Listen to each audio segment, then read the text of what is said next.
నమస్తే. ప్రస్తుతం మనతో పాటు ప్రముఖ విశ్లేషకులు కిలారి నాగార్జున ఉన్నారు. ఆయనతో మాట్లాడదాం. నమస్తే సార్. నమస్తే సార్, ఓదార్పు యాత్ర స్టార్ట్ చేశారు అనుకోవచ్చా జగన్? ఎందుకు అంటే పిన్నెల్లిని కలవబోతున్నారు అని చెప్పేసి వినిపిస్తుంది. అండ్ ఈ ఓదార్పు యాత్ర అంటే ఇంతకు ముందు ఓదార్పు యాత్ర అంటే వైఎస్ఆర్ కోసం అండ్ ప్రజల కోసం చేశారు అనుకుందాం.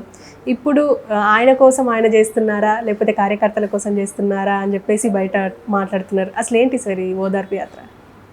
అంటే జనరల్గానమ్మా ఒక ఊహించని అపజయం వచ్చినప్పుడు మనం ఒకటి అనుకుంటే ఇంకొకటి అయినప్పుడు పెద్దలు ఏం చెప్తారంటే వాళ్ళని వాళ్ళు సరి చేసుకోవడానికి మళ్ళీ మూలాల్లోకి వెళ్ళమంటారు.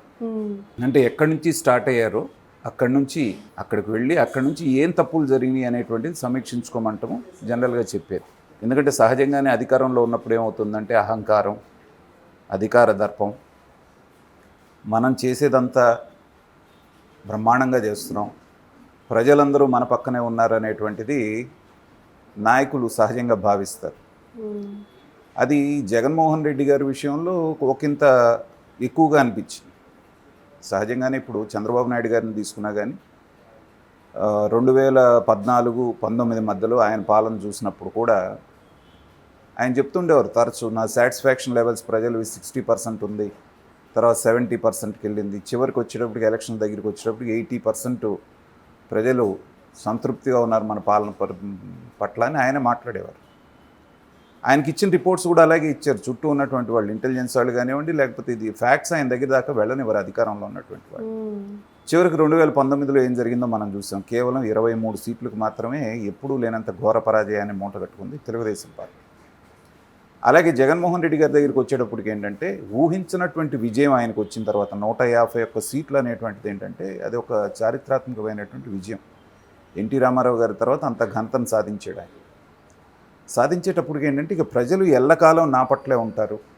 అందుకని ఆయన మాటల్లో కూడా ఏం చెప్తారు, 20-25 సంవత్సరాలు నేనే ముఖ్యమంత్రి కాబట్టి ఇక నేను శాశ్వతంగా ఉంటాను, మా నాన్నగారి ఫోటో పక్కన నా ఫోటో ఉండాలి అనేటువంటిది ఆయన కోరిక. కానీ ఈ రాజకీయ నాయకులు మర్చిపోయేది ఏంటంటే రేపేం జరుగుతుందో ఎవరు ఊహించలేరు. రేపటికి మనం ఉంటామో లేదో అనేటువంటి గ్యారంటీ కూడా లేదు. అలాంటిది 25 ఏళ్ళు మేమే ఉంటాం, 20 ఏళ్ళు మేమే ఉంటాం అనేటువంటిది భ్రమ. దీనికి 2 ఉదాహరణలు చెప్పుకోవచ్చు. లక్ష్మీకాంత్ పార్వతి గారిని పెళ్లి చేసుకున్న తర్వాత రామారావు గారు మళ్ళీ అధికారంలోకి వచ్చారు, విపరీతమైనటువంటి మెజారిటీతో వచ్చారు. కాంగ్రెస్ పార్టీకి ప్రతిపక్ష హోదా కూడా లేకుండా పోయింది. కానీ ఆగస్టు వచ్చేటప్పటికి ఆయన సీఎం పదవిని కోల్పోవాల్సి వచ్చింది. చంద్రబాబు నాయుడు గారు సీఎం అయ్యారు. సరే, అది మంచిగా చెడా అనేటువంటి వివరాల్లోకి మనం వెళ్లకుండా, అంటే మనం ఎప్పటికీ 5 ఏళ్ళు మనమే ఉంటాం అనుకున్నారు, ఏం జరిగిందో చూసాం. అలాగే రెండోసారి రాజశేఖర రెడ్డి గారు గెలిచారు. కొత్తగా ఏ ప్రామిసెస్ చేయకపోయినా ఆయన అమలు చేసిన సంక్షేమం, ఫీజు రీఎంబర్స్మెంటు, ఆరోగ్యశ్రీ మూలాన్ని ప్రజలు ఆయన్ని గెలిపించారు. కానీ ఇంకొక 5 సంవత్సరాలు నేను పాలిస్తానన్న రాజశేఖర రెడ్డి గారు నెలల వ్యవధిలోనే మనందరికీ దూరం అయ్యారు. కాబట్టి ఇవాళ అనేటువంటిది మాత్రమే మన చేతిలో ఉన్నటువంటి, ఈరోజు మాత్రమే చివరి రోజు అన్నట్టుగా రాజకీయ నాయకులు పనిచేసి వీలైన కాడికి మంచి చేయగలిగితే నిజంగా మీరు 25 ఏళ్ళు మీరు ఉండే అవకాశం ఉంటుంది. అంతేగాని ఇవాళని వదిలేసి నేను ఎప్పుడో 25 ఏళ్ళ దాకా నేనే ఉండాలని పరిపాలిస్తే ఏమవుతుందంటే మొన్న చూసినట్లాంటి రిజల్ట్సే వస్తాయి. కేవలం 11 సీట్లు ఎవరు తెలుగుదేశం వాళ్ళు కూడా ఊహించలేదు.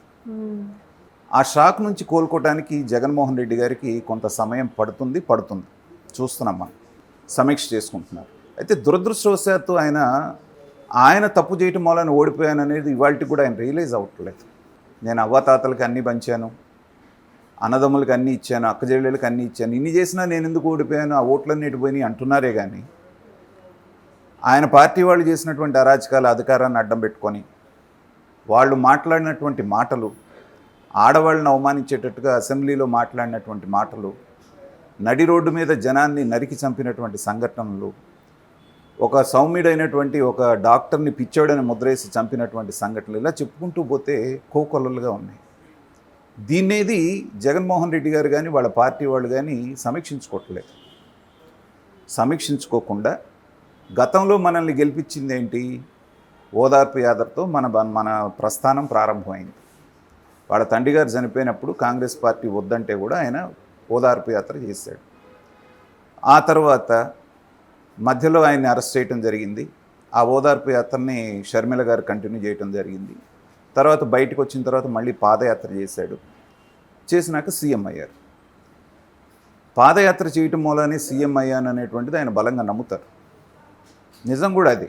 ఎందుకంటే జనం దగ్గరగా వెళ్ళటం, ఆప్యాయంగా చూడటం, వాళ్ళకి ముద్దులు పెట్టడం, తల సవరదీయటం, ఇవన్నీ చూసిన తర్వాత మన ముఖ్యమంత్రి అని చెప్పేసి యువకుడు అని చెప్పి తెచ్చుకున్నారు. కానీ 5 ఏళ్ళు ఆ జగన్మోహన్ రెడ్డి ఎవరికి కనిపించలేదు. ఆ రోజున పాదయాత్రలో అంత ప్రేమ చూపించిన జగన్మోహన్ రెడ్డి గారు సాధారణ ప్రజలకు దూరం అయిపోయాడు ఆయన. కాబట్టే వాళ్ళు ఓడించారు. ఇప్పుడు ఏమనుకుంటున్నారు సమీక్షలో, ఓహో మళ్ళీ మనం ప్రజల దగ్గరికి వెళ్ళాలన్నమాట. ప్రజల దగ్గరికి వెళ్ళాలి అనుకోవటం వరకు కరెక్టే. ఎందుకంటే అల్టిమేట్గా ఎవరైనా సరే ప్రజలతోటి వాళ్ళు కలిసిపోతేనే, ప్రజల ఆకాంక్షలు తీరిస్తేనే అధికారంలోకి వస్తారు.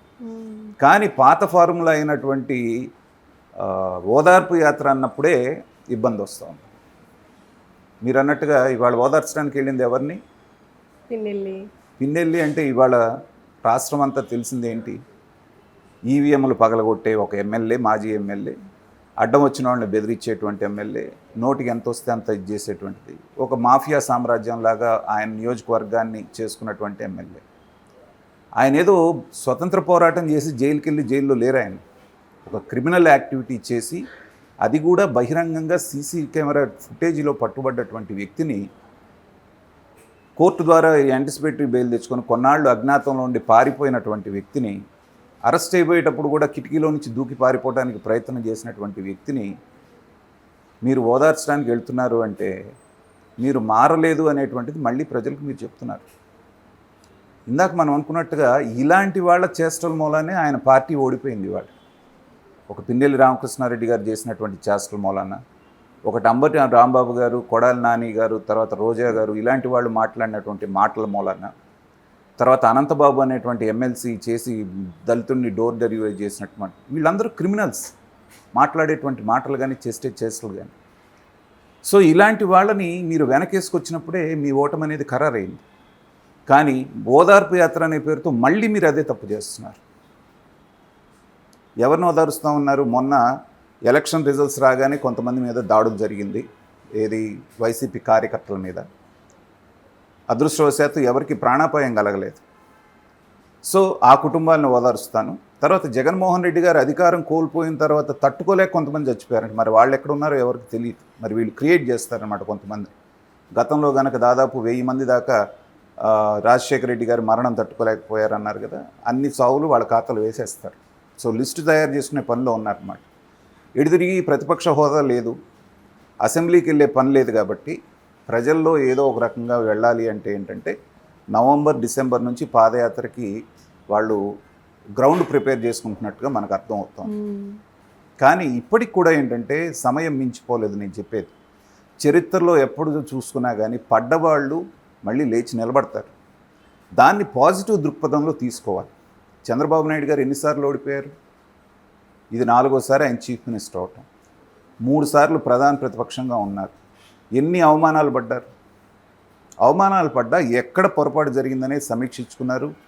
ఎన్ని దాడులు జరిగినా, ఎన్ని అవమానాలు జరిగినా బలంగా నిలబడ్డారు. ఇవాళ మళ్ళీ అఖండమైనటువంటి మెజారిటీతోటి ఇవాళ ఢిల్లీలో కూడా చక్రం తిప్పేటువంటి స్థాయికి వచ్చారు. కాబట్టి మీ రోజు అనేటువంటిది మళ్ళీ మీకు వస్తుంది. రావాలి అంటే పాజిటివ్ దృక్పథంతో ముందుకెళ్ళాలి. తప్పు ఎదుటి వాళ్ళు చేశారు అనేటువంటి భావన లేకుండా మనమేం తప్పు చేశామనేటువంటి ఆత్మ పరిశీలన చేసుకుంటే ఇవాళ కాకపోతే రేపు కాకపోతే 5 సంవత్సరాల తర్వాత అయినా వాళ్ళకి మంచి జరుగుతుంది అనేది నా భావన.